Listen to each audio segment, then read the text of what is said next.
نصيحة كده جت على بالي وقلت أقولها لكم، لأن أنا كل شوية عمالة أقولها لنفسي إنه عادي إن إحنا نغلط، وإنه ناس كتيرة جدا بتغلط، وإنه الغلط مش كارثة. الأهم من إنك تغلط أو من إنك تغلطي إنك تلحق نفسك وما تغلطش الغلط ده تاني. الأهم إنك تتعلم من الغلط اللي أنت غلطته. زمان أول ما اشتغلت كنت متحمسة جدا وعايزة أتعلم حاجات كتير، وكان بالنسبة لي لو حد قال لي إن أنت غلطتي كنت باتضايق أوي، أوي، يعني كنت باحس إنه مش المفروض إن أنا أغلط، أنا مش بني آدم قابل للخطأ. قعدت زعلانة أوي، كان حاجة في رقم في ميزانية أو حاجة مش فاكرة كان إيه، المهم يعني كنت مقهورة وزعل فظيع كأني عملت جناية في حياتي.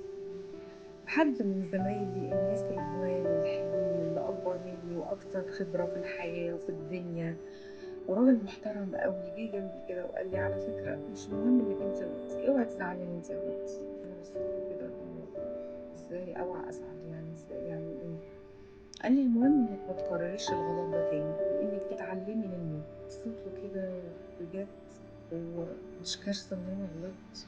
بجد هو صح ان انا اتعلم فما يتكررش؟ هو ده الصح وهو ده الاصل في الحياة. الاصل في الحياة ان احنا نغلط، بس الاهم ان احنا نتعلم من الغلط، نتعلم ما نكرروش فكده نبقى شطار. نتعلم من الغلط، نتعلم ان الغلطة دي حصلت ازاي، نحاول نتجنب اللي احنا عملناه عشان كده غلطنا.